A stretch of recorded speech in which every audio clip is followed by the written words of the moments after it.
Em 1996, a indústria dos videogames mudou para sempre. Quando a Capcom lançou o primeiro Resident Evil para o PlayStation, ela não só tinha criado um sucesso de vendas, ela batizou e definiu um gênero inteiro, o Survival Horror. Com câmeras fixas, uma atmosfera opressiva, recursos escassos e os controles de tanque. A jornada de Chris Redfield e de Valentine pela mansão Spencer virou praticamente um modelo de ouro para o terror interativo. O sucesso foi tão grande que naturalmente todas as outras desenvolvedoras queriam a fatia daquele bolo sangrento. Entre o final dos anos 90 e início dos anos 2000, o mercado de games foi inundado por títulos que tentavam replicar a fórmula da Capcom. Alguns desses jogos, como Silent Hill e Dino Crisis, conseguiram encontrar sua própria identidade e prosperar. Mas a maioria desses grandes pretendentes ao trono acabou caindo no esquecimento, rotulados apenas como meros clones de Resident Evil, que falharam em capturar a magia do original. Hoje a gente vai dar uma olhada nas cópias mais caras de pau de Resident Evil, jogos que até tinham potencial, mas acabaram tropeçando em execuções pobres, falta de originalidade, ou simplesmente azar de terem sido lançados sobre a sombra de um gigante. Antes de mais nada, a gente precisa definir primeiro o que é um clone de Resident Evil. Bom, pra mim a estrutura básica de um clone se baseia em 4 pilares.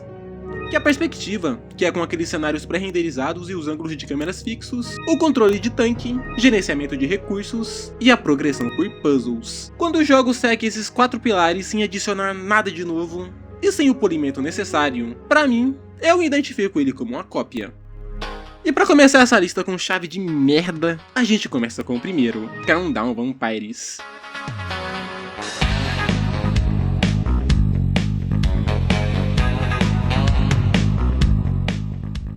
Cara, é sério, se existisse um prêmio pra cópia mais fiel e sem vergonha de Resident Evil, Countdown Vampires seria o vencedor incontestável. Desenvolvido pela K2 e publicado pela Bandai, o jogo é em essência Resident Evil com vampiros em vez de zumbis. A história acompanha Kate D. Snyder, que é um policial que trabalha como segurança em uma boate temática de terror, chamada Desert Moon. Mas durante a inauguração, um sistema de aspersão libera um líquido que transforma quase todo mundo em vampiro.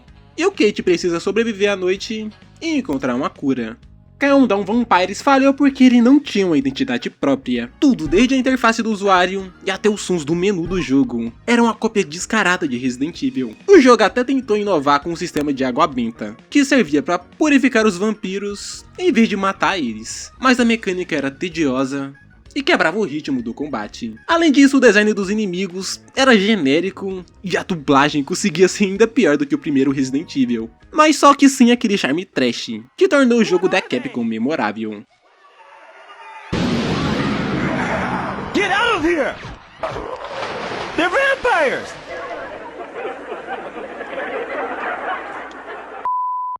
E no final das contas, ele parecia mais um mod de baixo orçamento de Resident Evil 2. E é claro que os jogadores perceberam isso quase que instantaneamente.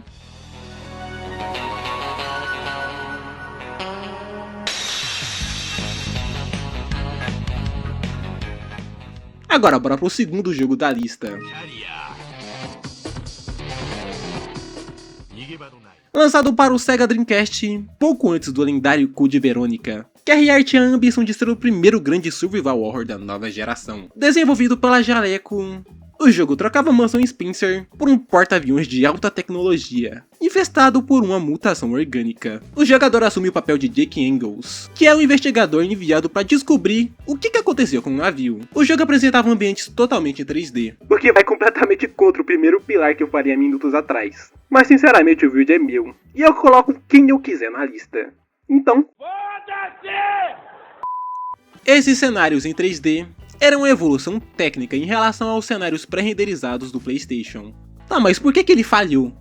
Apesar desse avanço técnico que eu falei, o KRR era dolorosamente genérico. Os ambientes do porta-aviões eram corredores metálicos repetitivos, que faziam o jogador se perder constantemente. E o design das criaturas eram até que legais, mas não causavam o mesmo impacto visual que os monstros de Resident Evil. Mas o maior problema de KRR foi o timing. Ele foi lançado quase que simultaneamente com o Code Verônica, que fazia tudo o que KRR tentava, só que com muito mais estilo, uma história bem melhor e personagens que já eram consolidados na época. KRR infelizmente acabou com o status de aquele jogo genérico do Dreamcast.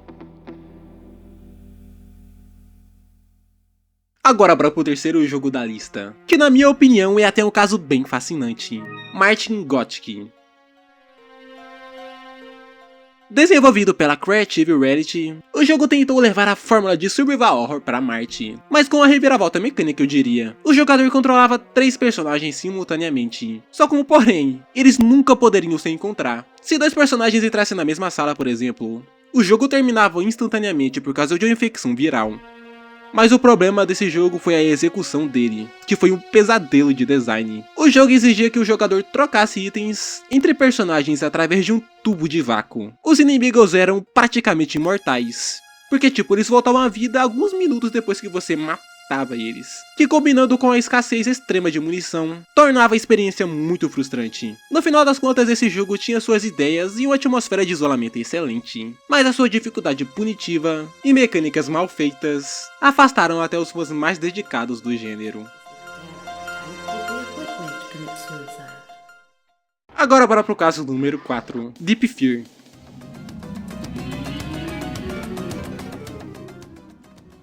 A SEGA precisava urgentemente de um concorrente para o Resident Evil, e a resposta foi Deep Fear. Desenvolvida pela SEGA M7, o jogo se passa em uma base subaquática, chamada Big Table, e apresentava algumas mecânicas bem interessantes, que nem a gestão de oxigênio e a capacidade de andar e atirar ao mesmo tempo, que é uma coisa que a Capcom só adotou anos depois.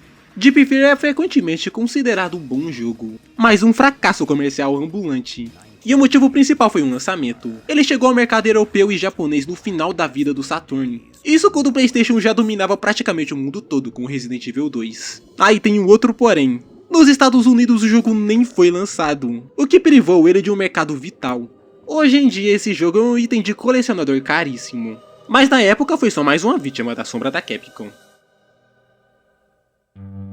Agora bora pro jogo número 5. Que talvez seja o exemplo mais bizarro dessa lista, porque é um jogo baseado no filme MIB Homens de Preto, que em vez de criar um jogo de ação ou um tiro em terceira pessoa, a Gigawatt Studios decidiu usar exatamente a mesma engine e estilo de Resident Evil. E o resultado foi um jogo onde agentes secretos de terno lutavam contra alienígenas, usando controles de tanque e câmeras fixas em cenários urbanos. Olhando assim nem parece que ficou ruim, né mano? Mas vamos lá, olha. A fórmula de Resident Evil é baseada em tensão, lentidão e horror. MIB Homens de Preto é a franquia de ação e comédia. E essa combinação foi completamente desastrosa. O ritmo lento da jogabilidade não combinava com a proposta do filme. Os controles eram travados, o que tornava o combate contra alienígenas rápidos uma tarefa quase impossível. No final parece que só tentaram forçar a essência de um filme popular dentro de um gênero da moda, sem qualquer consideração pelo design de jogo. E o resultado é isso aqui, que na moral mano, eu aposto que você nunca nem ouviu falar desse jogo. Agora vamos pro último, o número 6, Chaos Break. Lançado pela Taito pro PlayStation, Chaos Break é uma sequência de um jogo de arcade, chamado Chaos It. Ele tentou misturar a ação frenética dos arcades com a estrutura de exploração e puzzles de Resident Evil. O jogo se passa em um laboratório de pesquisas bioquímico, onde o jogador deve enfrentar monstros e zumbis. Chaos Break falhou por ser muito genérico.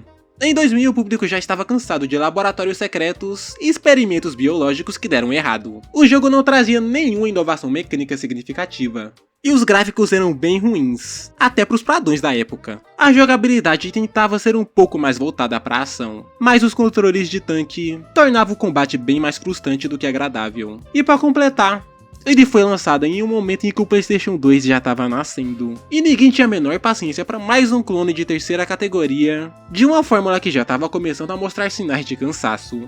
O fracasso desses jogos não significa que eles fossem necessariamente um lixo. Muitos deles, como Deep Fear e Martin Gothic, tinham ideias brilhantes que poderiam ter florescido em circunstâncias diferentes. No fim, tudo isso mostra que uma boa ideia sozinha nunca é o suficiente. Em jogos, a forma como ela é executada pode ser a diferença entre se tornar um clássico ou cair no esquecimento. Copiar a superfície de um sucesso é fácil. Replicar a alma e o equilíbrio que torna o jogo como Resident Evil imortal é a tarefa mais complexa. Com o lançamento de Resident Evil 4 em 2005, a própria Capcom abandonou a fórmula clássica de câmeras fixas, simbolizando o fim da era dos clones. Hoje esse modelo clássico de survival horror vive um renascimento com jogos indies, provando que essa fórmula ainda continua tão assustadora quanto antes. A diferença é que dessa vez, ela veio acompanhada com identidade, criatividade e um profundo respeito pelo gênero.